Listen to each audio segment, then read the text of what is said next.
Hello viewers, আসসালামু আলাইকুম। আশা করি সবাই অনেক ভালো আছেন।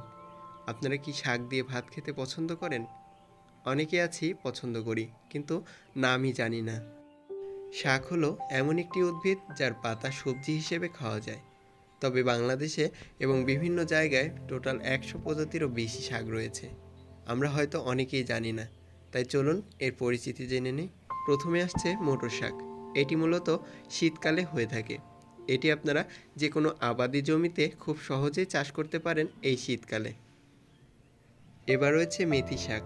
এটি খুবই গুরুত্বপূর্ণ একটি শাক, যেটি আপনারা আবাদি বা অনাবাদি জমিতে একটু চাষ দিয়েই বীজ ছিটিয়ে দিতে পারেন। এতে খুব সহজেই খুব ভালো জন্মাবে। এবার রয়েছে মূলা শাক। মূলা শীতকালীন সবজি হলেও এর পাতা আপনারা অনায়াসে কচি অবস্থা থেকেই শাক হিসেবে খেতে পারেন। এতে প্রচুর পরিমাণে পুষ্টি উপাদান রয়েছে। এবার রয়েছে পাট শাক। ফেব্রুয়ারি মার্চ মাসের দিকে আপনারা পেয়ে যাবেন। কচি পাতা ও ডগা শাক হিসেবে ব্যবহার করা যায়।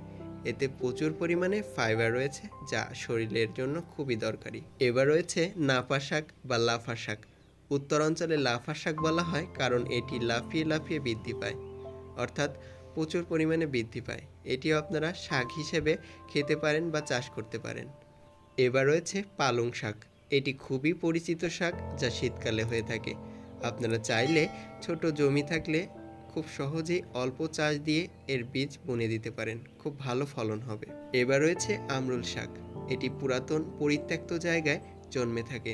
এটি প্রচুর জন্মায়, ফলে আপনি খুব সহজেই এর পাতাকে শাক হিসেবে ব্যবহার করতে পারেন। এটি শরীরের জন্য খুবই দরকারি।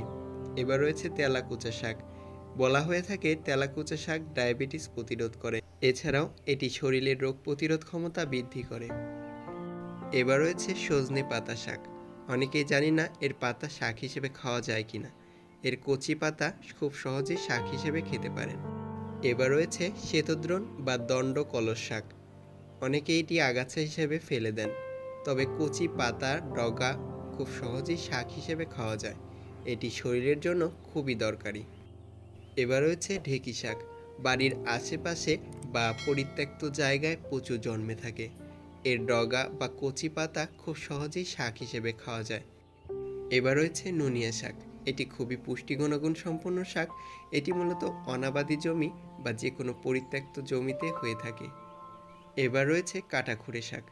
এর পাতা বা কচি ডগা খুব সহজেই শাক হিসেবে খাওয়া যায়। এটি রাস্তার সাইডে কিংবা বাড়ির আশেপাশে খুব সহজেই জন্মে থাকে। এবার রয়েছে গন্ধভাদালি শাক। এটি অনেকেই জানেন না শাক হিসেবে খাওয়া যায় কিনা। হ্যাঁ ভিউয়ার্স, এই শাক খেলে শরীরে যেমন ঠান্ডার কাশি এগুলো দূর হবে, তেমনি রোগ প্রতিরোধ ক্ষমতা বৃদ্ধি পাবে। এবার রয়েছে কানাই শাক। এটি অপরিত্যক্ত ভেজা বা স্যাঁতসেঁতে জমিতে হয়ে থাকে। এটিও খুব সহজেই শাক হিসেবে খাওয়া যেতে পারে। এবার রয়েছে কলমি শাক। এটি মূলত প্রাকৃতিকভাবে হয়ে থাকে, তবে গিমা কলমি এই জাতটি আপনারা খুব সহজেই আপনাদের জমিতে চাষ করতে পারেন। এবার রয়েছে বথুয়া শাক। শীতকালে এর চাহিদা প্রচুর থাকে। এটি আপনারা শাক হিসেবে খুব সহজেই খেতে পারেন। এর পুষ্টি গুণাগুণ যা শরীরের রোগ প্রতিরোধ ক্ষমতা বৃদ্ধি করে, পাশাপাশি সুস্থ সবল রাখে। এবার রয়েছে ঘাগরা শাক। অনেকে বলতে পারেন এটি তো আগাছা। হ্যাঁ ভিউয়ার্স, এটির কচি পাতা খুব সহজেই শাক হিসেবে খাওয়া যেতে পারে, যা খুবই পুষ্টি গুণাগুণ সম্পন্ন। এবার রয়েছে ব্রাহ্মী শাক। এটি মূলত প্রাকৃতিকভাবে জন্মে থাকে। এটিও খুব সহজেই শাক হিসেবে খাওয়া যায়। বলা হয়ে থাকে শরীরের রোগ প্রতিরোধ ক্ষমতা বৃদ্ধিতে ব্রাহ্মী শাকের জুড়ি নেই। এটি বিভিন্ন কঠিন ও জটিল রোগ থেকে শরীরকে রক্ষা করে। এবার রয়েছে খেসারি শাক। এটি শীতকালে পাওয়া যায়। এর পাতাও খুব সহজে শাক হিসেবে খাওয়া যায়। এটি খুবই পুষ্টি গুণাগুণ সম্পন্ন এবং খুবই অ্যাভেলেবল, অর্থাৎ জমিতেই চাষযোগ্য। এবার রয়েছে মিষ্টি কুমড়ো শাক। মিষ্টি কুমড়ার কচি পাতা ও ডগা খুব সহজেই শাক হিসেবে ব্যবহার করা যায়। এটি খুবই পুষ্টি গুণাগুণ সম্পন্ন ও চেষ্টা করলে বাড়ির আশেপাশে পেয়ে যেতে পারেন, এমনকি বাজারেও কিনতে পাওয়া যায়। এবার রয়েছে থানকুনি শাক। থানকুনি শাক খুবই পরিচিত একটি শাক, তবে অনেকে ফেলে দেন, এটিও শাক হিসেবে খেতে পারেন। এবার রয়েছে মিষ্টি আলু শাক। মিষ্টি আলুর কচি ডগা খুব সহজেই শাক হিসেবে ব্যবহার করা যায়, যা খুবই পুষ্টিকর।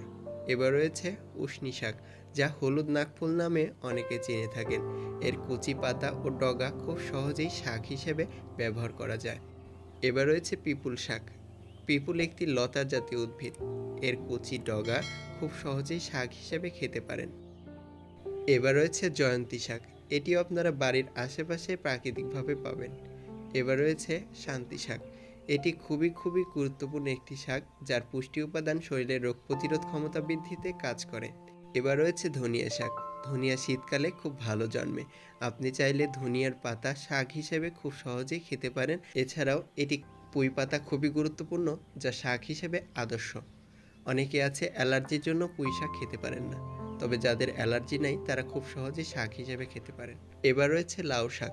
আপনারা চাইলে কচি লাউয়ের ডগা ও পাতা খুব সহজেই শাক হিসেবে ব্যবহার করতে পারেন। এটি খুবই পুষ্টি গুণাগুণ সম্পন্ন। এবার রয়েছে লেটুস শাক। এটি মূলত শীতকালে চাষাবাদযোগ্য।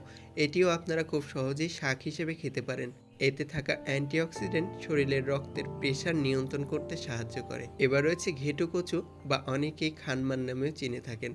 এটিও শাক হিসেবে খুব আদর্শ। এটি বাড়ির আশেপাশে পরিত্যক্ত জায়গায় খুব জন্মে থাকে। এবার রয়েছে তুলসী পাতা। এটি শাক হিসেবে খাওয়া যায়, আপনি কি জানতেন? হ্যাঁ ভিউয়ার্স, এটিও শাক হিসেবে খেতে পারেন। এটিও খুব আদর্শ শাক। এটি শরীরে বিভিন্ন রোগ প্রতিরোধ ক্ষমতা বৃদ্ধিতে ভালো কাজ করে। এবার রয়েছে শুষ্নী শাক, অর্থাৎ চার পাতাযুক্ত শাক। এটি আপনারা খুব সহজেই বাড়ির আশেপাশে পেয়ে যাবেন, অর্থাৎ স্যাঁতসেঁতে জায়গায় পেতে পারেন। এটিও শাক হিসেবে একটি আদর্শ খাবার। এবার রয়েছে কচু শাক।